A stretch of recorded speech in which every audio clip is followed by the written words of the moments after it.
এখন আমি আপনাদেরকে শিং মাছ কাটার পদ্ধতি দেখাবো। তো হ্যালো এভরিওয়ান, আসসালামু আলাইকুম।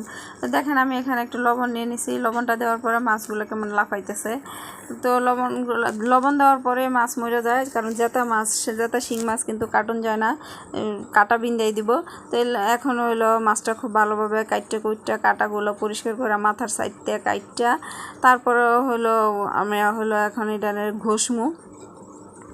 আমরা আসলে গ্রামে যেভাবে করি আপনাদেরকে ওইভাবেই দেখাইতেছি। দেখেন এমনি করে ঘষতেছি, এভাবে ঘষা কালোটা উঠাইয়া পিচ্ছিল থাকে, তো পিচ্ছিল জায়গাটা উঠাইয়া ঘষা তারপরে হলো একটু ধুইয়া, তারপরে হলো যেভাবে রকটা দুই সাইড থেকে মাছের পিঠের দুই সাইড থেকে রকটা এইভাবে তুললা, তারপরে একটু পরিষ্কার করে নিব। এই যে দেখেন দেখাচ্ছি, এইটার ভিতরে রক থাকে। তো এক একজন এক এক রকমভাবে হয়তো করে, আমরা গ্রামে এভাবেই করি, সেটাই আমি আপনাদেরকে দেখালাম। তো দেখেন আমার মাছ কাটা কমপ্লিট হয়ে গেছে, দেখেন কত সুন্দর লাগতেছে দেখতে। তো এরকম ভিডিও পেতে লাইক কমেন্ট শেয়ার করবেন আর গ্রামীণ জীবনের সাথেই থাকবেন। আল্লাহ হাফেজ।